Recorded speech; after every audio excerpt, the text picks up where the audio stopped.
नमः जीतनराम मांझी प्रेतस्य एष पिंडस ते मया दीयते तबोपतिष्ठता। और उन्होंने उनके माता, दुर्भाग्य उनकी माता का, उनके पिता का, जिन्होंने ऐसे पुत्र को जन्म दिया और उसमें भगवान श्री राम का नाम लगाया। आपने सुना तो होगा, विप्र ब्राह्मण और बिगड़े तो परशुराम। देख रहे हैं अब हालात क्या है। ये हमारे धरा की हालत है, जहाँ पर विकास के लिए हम अपने एड़ी चोटी की जोर लगाते हैं और वहाँ वो ब्राह्मण जो शांति के लिए हवन पुण्य करते हैं आज उग्र रूप धारण किए हुए हैं। कारण जानते हैं आप, एक नेताजी ने जात को गरिया लिए। अब जानना चाहूँगा भैया काहे गरिया लिए, क्या जानते हैं जी?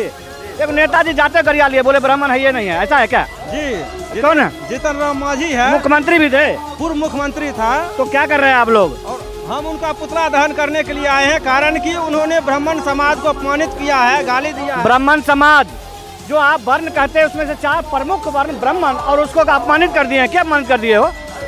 ब्राह्मणों को अपमानित किया है जीतनराम मांझी जी। मांझी जी। क्या गाली दिए हैं? शायद गाली दिए हैं, बार बार दिए हैं। माफी मांगने के क्रम में भी फिर बार बार गालियाँ दे दिए हैं। अब देखिए कह रहे हैं कि बार बार गाली दिए हैं, आपने भी सुना होगा, वास्तव में बार बार गाली दिए हैं। अब मैं जरा कहूँगा उनको, देखिए कर्म यहीं पर होता है। आज ब्राह्मण लोग जो वास्तव में पिंडदान कर कर्म की अंतिम जो कहते हैं पुष्टि करते हैं, वो यहाँ पुष्टि हो रहा है। जरा देखिए, ध्यान से देखिए तो ये वो जगह है, ये शमशान घाट नहीं है, लेकिन बेगूसराय के दिल पर शमशान घाट बना हुआ है सिर्फ उसके लिए जो एक नेताजी जिन्हें अपने जाति का नेतृत्व करने के लिए मिला और गाली दे रहे हैं। क्या बोल रहे हैं? पिंडदान कर रहे हैं। भैया क्या कर रहे हैं आप? ये क्या है ये? हम ब्राह्मण हैं जी, और हम सभी धर्मों के पालन करने वाले हैं जी। तो जीतनराम मांझी को हम जला दिए हैं जी।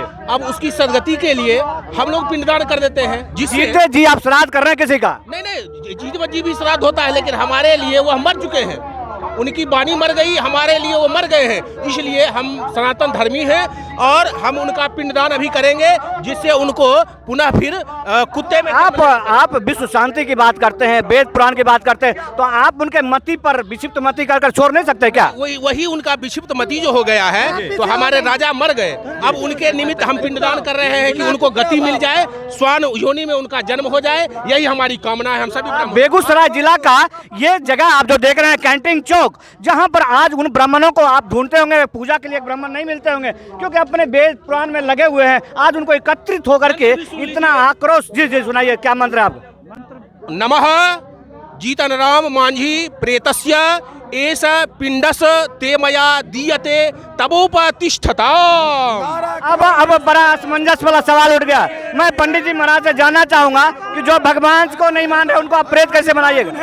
स्वान योनि में जन्म देकर नरक में सदा के लिए निवास स्थान। लेकिन कहते हैं कि जो जीतनराम मांझी है वो भगवान को ही नहीं मान रहे, तो आप प्रेत को कैसे मनवा रहे हैं उनको? उनको वही प्रेत भगवान है, उनके लिए प्रेत उनका सर्वस्व है। वो सब दिन के लिए नरक में वास करेंगे। हम लोग यही बात सर्व आशीर्वाद देते हैं, सब ब्राह्मण मिलकर। ब्राह्मण है, जब वो कहते हैं ब्राह्मण नहीं है, भगवान नहीं है, फिर उनको भूत आत्मा पुनर्जन्म ये सब कैसे होगा? वो स्वयं प्रेत है, इसीलिए भगवान को वो नहीं मानता। प्रेत है वो, प्रेत कहीं भगवान को नहीं मानता है। पूजा पाठ तो करते हैं, मंदिर में कभी जाते हुए फोटो तो आता है उनका? वो तो कुर्सी के लिए करते हैं, कुर्सी के लिए करते हैं, और कुर्सी के लिए ब्राह्मण को गाली देते हैं। ये सर्वस्व गलत है। उसके पास सिर्फ ब्राह्मण को गाली देते तो ठीक है, पूरे सनातन धर्म को गाली दिए हैं। हमारे धर्म को वो नहीं मानने के लिए तैयार है। वो कहते हैं राम ही नहीं है। राम नहीं है तो फिर सबरी कहाँ से आई? कहते हैं सबरी है। आज वो अपना नाम से राम हटा दे, जीतन मांझी रखे नाम में। उसके बाप ने राम काहे लगाया उसके नाम के अंदर? तो कैसे कहते हैं? वो कहते हैं कि ब्राह्मण की बात है, ब्राह्मण एक जाति है, संपूर्ण रूप से आपको आरक्षण से वंचित रह गया है, आपकी विविधता पर ख्याल नहीं किया गया। वो कहते हैं कि नहीं, सिर्फ जो ब्रह्म को जानने वाला वही ब्राह्मण है। मांझी जो है सो मानव जन्म में हम सभी सनातन धर्मावलंबी संपूर्ण न्यायालय, जो मांझी जी कहते हैं कि भीमराव अंबेडकर को हम मानते हैं, तो उन्हीं भीमराव अंबेडकर के द्वारा लिखित संविधान जिनकी रक्षा करने के लिए सर्वोच्च न्यायालय हमें तत्पर है। तो हम लोग मांग करते हैं सर्वोच्च न्यायालय से कि स्वतः संज्ञान लेकर इन जैसे दुष्ट दुराचारी पदलोलुप नेताओं को कठिन से कठिन सजा दे, ताकि आने वाले दिनों में हिंदुस्तान की अक्षुण्ण और उसकी शुद्धता और उसकी सुरक्षा बरकरार रहे। ये धर्म पंथ जाति पाति में बांट करके देश को छिन्न भिन्न करना चाहते हैं। सर्वोच्च न्यायालय ऐसे आतिताइयों, ऐसे दुष्ट नेताओं को स्वतः संज्ञान लेकर कड़ी से कड़ी सजा दे। जात ना पूछो साधु की, पूछ लीजिए ज्ञान। इस आक्रोशिता में आप देख रहे होंगे कि भाषा की मर्यादा नहीं बिगड़ रही है, लेकिन ये कह रहे हैं कि सुप्रीम कोर्ट इस पे संज्ञान ले और कहे कि जो संविधान की धारणा है जिसमें जाति का स्वरूप बनाया गया है, जिसमें जाति के आधार पर इनके विप्र से विप्र ब्राह्मण भी उन कुटिया में रहते हैं और उनका आरक्षण का लाभ नहीं मिलता है, लेकिन जिनको मिलता है उन्होंने गाली देते हैं। मैं नहीं कर रहा हूँ, ये कह रहे हैं कि वास्तव में यदि जाति की धारणा नहीं है तो ऐसा होना चाहिए ना, उनके लिए जाति, फिर तो उनको कैसे नहीं मांगते हैं आप उनकी बात को समझ लीजिए। विप्रः प्रसादात धरणी धरो हम, विप्रः प्रसादात कमला विरोहम। तो उन्होंने ही कह दिया कि ब्राह्मण के प्रसाद से ही मैं सब कुछ हूँ।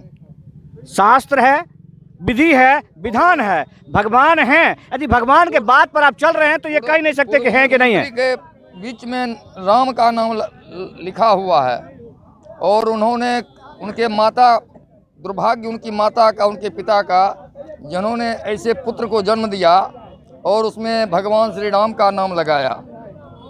समझने की बात है, एकता को महसूस कीजिए और एक बार आप पुनः देख लीजिए आप जो जीते जी किसी का पुतला दान हो रहा है और पिंड दान भी हो गया है, क्योंकि बहुत लोगों को इस मोक्ष, ऐसा मोक्ष नहीं मिलता है, मरने के बाद भी उनका पिंडदान नहीं हो पाता है और आज किसी का जीते जी पिंडदान हो रहा है। तो मैं इस चीज़ पर आपको यही छोड़ देता हूँ। जी जी, तो मैं यहीं पर आपको छोड़ जाता हूँ। समझने की बात है और समझाने की बात है उनके लिए जो इस आधार पर खुद को पहुँचाए हैं।